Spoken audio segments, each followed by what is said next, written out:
Hey everyone, Brendan Snyder here. How are you? Thanks so much for joining me and welcome to another episode of New Music Finds, where I like to collect together all the different things that I've purchased over the past week. I get it from different places like my local record store, but also online retail like Amazon, eBay, and more. You guys saw earlier in the week that I did a scores from the record store video, and I've got those included here. I'll go into some more detail and clarification on some of that stuff, but in all 24 items. So even though I did that one video with those 8, I've got a bunch of other stuff to go through with you guys. We'll get into it here in just a bit. But before we start, if you're new to my channel and you haven't already hit the subscribe button, please do. Also leave a comment, hit like, all those things do help support my channel. I'd greatly appreciate it. And of course, as an added bonus, if you turn on notifications, you'll never miss an episode. You'll stay up to date on everything, just like this, with New Music Finds, which I hope turns you guys onto some stuff and or reminds you about things you've got in your own collection. That's the whole reason for doing these anyway. All right, we're kicking off with some new releases. First up, Black Country Communion. It came out the week before, but I didn't get my copy right away, so showing it to you this week here. Simply called 5, or Roman numeral V. Supergroup, got our fave guys there. We've got Glenn Hughes on vocals, who sounds amazing as ever. Joe Bonamassa on guitar, ripping it up. We've got Derek Sherinian on keyboards, who I think sounds absolutely fantastic on this one here. And then Jason Bonham on drums, son of John Bonham. And of course, we're going to get immediate, correlations in relationship to albums by Deep Purple and Led Zeppelin, just based on who are in these videos. But I have to say, this one here really has a sort of Led Zeppelin vibe to it in terms of the way that the space is between instrumentation. There's a lot of breathing room in it, a lot the way Led Zeppelin did things. And I hear that in this here. That's just my take on it anyways. But definitely enjoying this, and if you haven't checked it out, definitely check it out. I'd recommend it. I also really particularly like the artwork that's on this with the spaceship that's like a letter V for the Roman numeral 5. All right, the one that did come out this past week, I only picked up one. It was kind of a slow week. Cavalera, so that's made up of the brothers Igor and Max Cavalera, formerly of Sepultura, 2 founding members of the band, now recording the Sepultura albums themselves with modern technology and everything, doing a much better job than the original production on their first few albums. This one being the 3rd studio album, Schizophrenia, now getting a cool update. And I gotta say, I never cared for the original one, but this one here, I found myself really enjoying. So I haven't gone back to compare them totally, but I know I didn't like the mix, and I didn't like the vocals on the original one, whereas here on this one in particular, it just sounds a lot better. So, you still got the classic, you can go back to those, but it's great to hear these done with such new energy and intensity, the way that both Max and Igor Cavalera are doing, along with the 2 other guys that are part of this band, Cavalera. Okay, spent a lot of time at my local record store, Sound Exchange. You guys saw a plethora of videos that have been posting and appearing. I've just done a lot of them recently. Anthony was in good spirits, and we got a bunch of them filmed. And of course, if I'm there, I'm going to be buying stuff. So first thing up was actually just buying a couple things on Jewel Case that I already had in different formats. So this is the George Harrison final studio album, Brainwashed. But I've got this as a digipack, and I've got it as a limited edition, deluxe edition that comes in a box, a clamshell style box with the digipack in there. And I never like breaking up my collections. So that's got to stay on the wall with the box sets, but I really want to have this with all the other albums. And because I found a Jewel Case edition, I don't mind buying it a separate, a second time to have it, since it's 2 different formats like that. But all in all, good album produced by Jeff Lynne, and hadn't listened to it in a very long time, and had forgotten that Jeff Lynne was part of it. And over the years, I've become a much bigger fan of Jeff Lynne. So actually repurchasing it here, giving me a second chance to focus in on it, has turned out to be a really great thing. Had this one too. I had a reissue of this, so not an original release of it. It was a music on CD reissue, and I don't mind those because they do really good jobs with them, except that that particular one, for whatever reason, was a different style jewel case that has the clear parts and then it has the solid part and the clear parts in the corner. It was an eco style, supposed to be a more stronger case that wouldn't get broken. And I didn't really like that. So I've had it for a while and then recently just found this version, an original one, you know, from release from back in the day. So I'm replacing that. And you know, then I've got, you know, copies of that stuff that I can now take into my car because I don't care what happens to it. This was kind of a cool thing because I was looking to pick this one up. I had gotten into Roger McGuinn and Gene Clark and Chris Hillman Birds, and was listening to stuff related to them. So this, which has, you know, Jeff Lynne as part of it, and so did this here, but those sort of things because of the Traveling Wilburys and just all that stuff sort of similar and sounding the same and having relationship to one another. So I was into that. And I had seen this, but it was one of those really expensive ones online. I guess it's worth a pretty penny, but McGuinn Clark Hillman Return Flight 2, so a second best of from the 3 albums that they made together, put out on the Ed Sell label. This does have one unreleased song, or you know, hard to come by. It was a B-side actually, Making Movies. So not a lot of stuff on it worthwhile to just pick it up for that reason, but I do like compilations. And while I do have the 3 albums now, when I was picking this up, I only had 2 of them, so it was nice to get some of that material on CD that way. Picked up another Status Quo album, In the Army, so I think this is 1986, and very, very much 1980s sounding style production, but I've been slowly working my way through the Status Quo catalog, adding to what I already have, which in recent weeks have picked up 8 albums total. Adding that in, it's the 9th one now, maybe the 10th one. This here, so finding another New England album, who I'm going to be talking about on the Sea of Tranquility channel with Pete Pardo and the other guys there for the Prog or Not show that we do, where we talk about bands that are kind of on the cusp of being prog, but not always prog.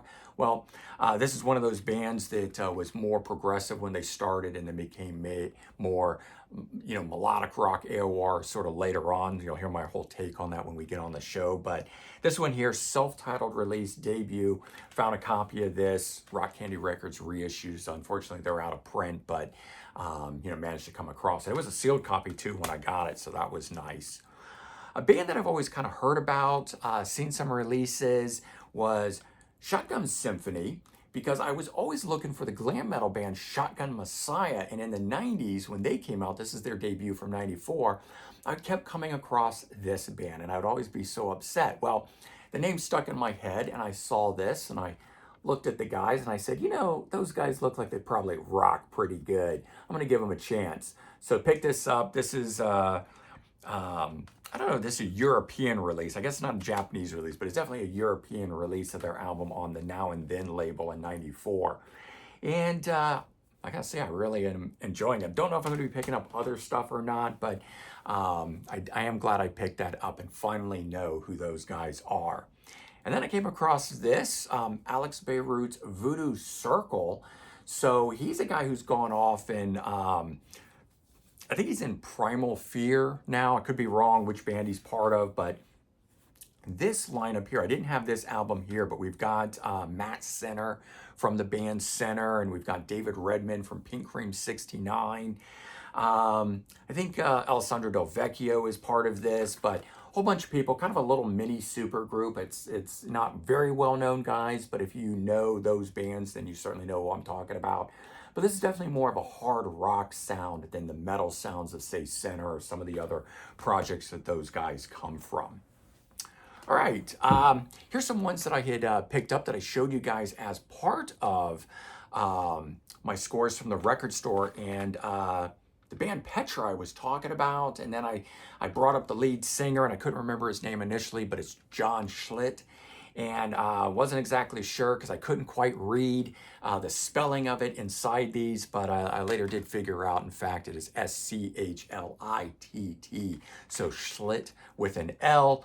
But this was good. I started with this because this was just more straight ahead rock sounding stuff, but I picked up a best of the 80s. And when listening to this, I absolutely fell in love with this stuff and have ordered 3 albums of theirs from the 80s. So those are on the way. I'm waiting for those to arrive. You'll see them next week. But all fired up. This Means War, Judas Song, Minefield, He Came, He Saw, He Conquered, It Is Finished. All of those outstanding songs. Forget the lyrical content of them. They're just amazing musically. So really enjoying that. Then picked up this, didn't know much about it at the time, but After the Fire, ATF, this release here, Dear Commissar, is actually a best of from their first 3 albums, but it was their first release in the US where they added the song Dear Commissar, cover of the Falco song, but they do it in the English version. And so I actually knew this version of it. I wasn't sure after I found out it was Falco whether I knew the Falco one or not, but his is in German. So definitely it was this version that I knew and remembered and grew up with and everything.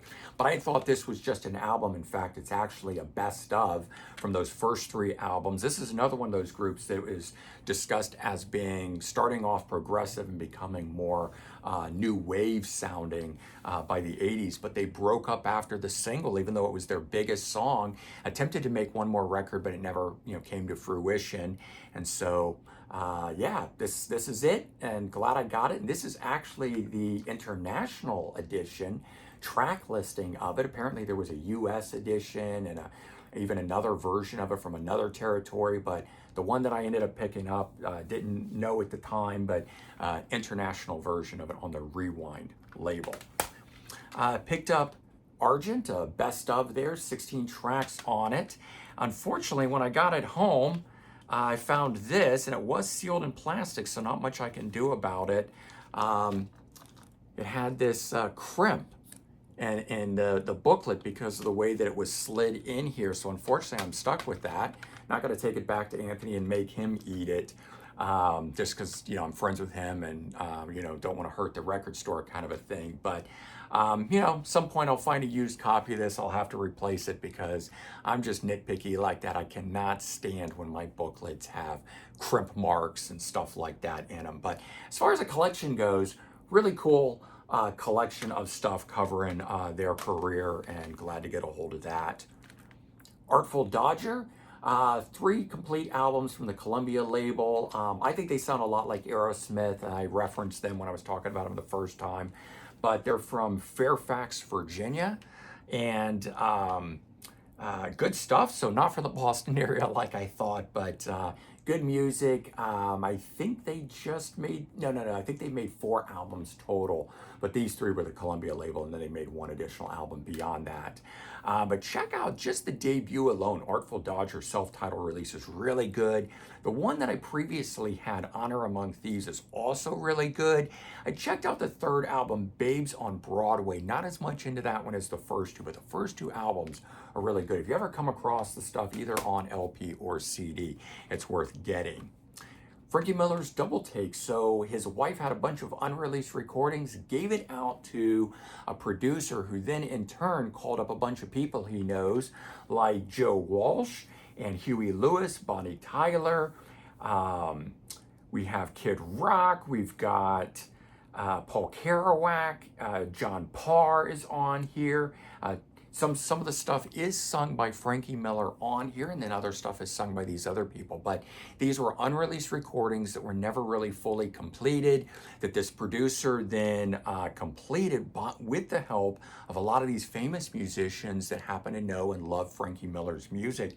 And he's relatively new to me. I only recently found out about him over the last few years and didn't immediately dive into him right away. And then when I finally looked up and gave the guy a chance, I found that I really enjoyed his stuff. And it's all kind of unfortunate because he had a stroke or something, a brain aneurysm, I think, in 1994 and lost the ability to speak and thereby the ability to sing. So the guy is still alive.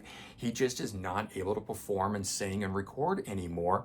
And it just stopped his career short. I think if the guy were still around 30 years later, recording and performing, we would probably know more about him, but it just stopped a little too early for the guy, for his career to really be set in the way that maybe it should be. Maybe he's more well known in the UK, but definitely here in the US, not many people know who he is, and yet he's definitely worth checking out.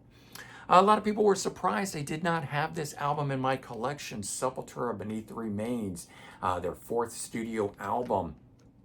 I just didn't. An album that I, knew about but thought I owned and then didn't really have. And I don't, I started with Chaos AD. That's my point going forward. And the stuff prior to that, Arise, and this album, and Schizophrenia, and stuff like that. Not my favorite stuff by the band. I liked the band going forward. So I don't know. It just never really dawned on me that I didn't have it in the collection. And when I got the new Cavalera for Schizophrenia, it made me think, well, what's the next album that they might be recording and doing? And I thought it was going to be Arise, so I was surprised to find it was this and said, whoa, wait a minute. I can go get a brand new Sepultura album? And so that's how that really came to pass on it. But apparently this is a pretty classic, highly regarded, critically acclaimed album. I've just never heard much about it. I've heard more about Arise, and I've definitely heard more about Chaos AD. That's the album that broke them big. That's their gold-selling album, along with the follow-up Roots. But this album here and Arise did not reach those plateaus. So I'm not saying they're not great albums, but just they may well be critically acclaimed albums, but they're not the big albums. And I guess that's why I hadn't heard of them. Okay, and then I picked up this compilation, Maximum Glam Hits, which is kind of questionable when you even say that, because while it's Tales from the Sunset Strip, it's all 90s era stuff. We've got live versions of classic stuff from the late 80s and early 90s, but when we do some studio material by Vixen and LA Guns, it sounds more like grunge and hardcore music than it does glam metal. I knew that going into it, though. I just wanted it for the collection. I'm a fan of those bands, and I'm a fan of the CMC Records label, and I like these kind of oddity compilations, so that's why I picked it up. Now, a week or two back, I talked about this band because I bought an LP of theirs and mentioned that they only had a full-length cassette release, but no full-length CDs or full-length LPs out there. I was talking about the band Cherry Bombs, and a couple of you guys reached out to me about it and wanted to help me find it and things like that, but I didn't have any issues finding it. I never do. It just all is a matter of whether or not I want to pick them up, but I always can track the stuff down very easily. In fact, it just comes down to the cost of things. And this actually wasn't a lot. I think it was $7.99. Called 100 Degrees in the Shade, and it gathers up their 2 full-length EPs. And so 8 tracks total on the cassette.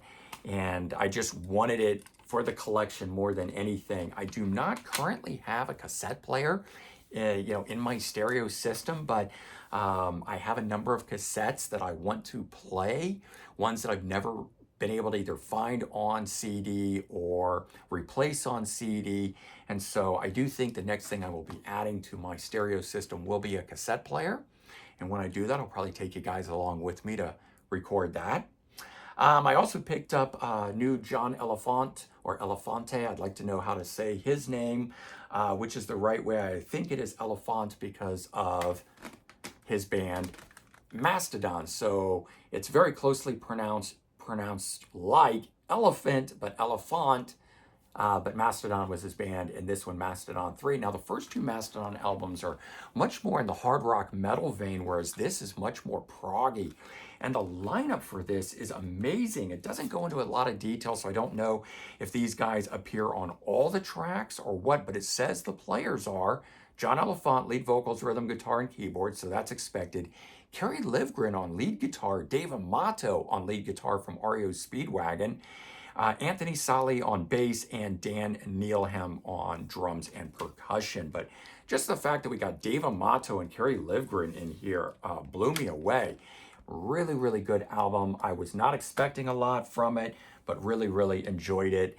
And so this one here, The Amazing Grace, is the latest album, solo album from John Elefant from 2022. So glad I got that. Picked this one up, Avalon. I love the old school metal albums that never got a fair shake back in the day, getting reissues later on. This is on the No Remorse label. So the third move was an EP, and then they've added in a bunch of other stuff in here to make a full-length album. So basically collecting up all the stuff the band did into one album now, where they never had an album back in the day. So I like that.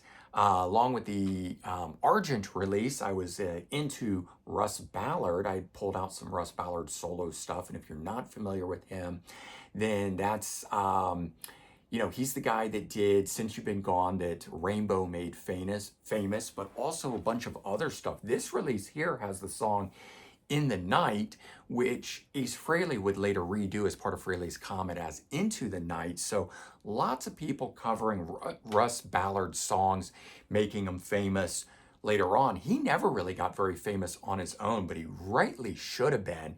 And I'm having fun trying to track down his album. So I got 3 so far. I've got 3 on the way. And I'll just keep doing, as I find them, I'll keep adding them.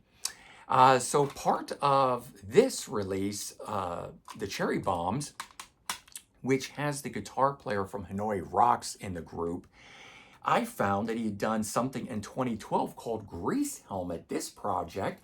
So he is in this band, and I gotta say, for something that's recorded in 2012, and this is a Japanese release, I don't know if it came out anywhere else, but this one here is a Japanese release.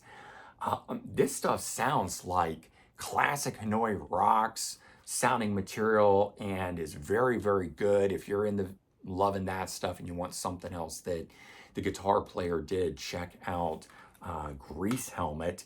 And then I mentioned that I had, when picking up Return Flight 2 with Roger McGuinn, Gene Clark, and Chris Hillman, that I was missing one of the albums. Well, I ended up picking it up on LP during the course of that week because I wanted it. So the one that I was missing was this album here, City. So now I actually have all 3 albums that they did, but as far as the CD is concerned, I still don't have it, so I can listen to the tracks that way. But added this into the collection and was glad to get a hold of that. So yeah, I was just kind of centering around Tom Petty sound because of the Mike Campbell album, and then branching off into that sort of stuff like Traveling Wilburys, and then that branched me off into Roy Orbison and George Harrison, which you saw I picked something up more from, and of course Ringo Starr being involved in recordings with Jeff Lynne and Tom Petty, and so into there. And that's how a lot of this stuff just grows. It depends on what I'm listening to, and then I just go off and find more stuff that's related to it. And that's how I love to listen. That's how I love to collect.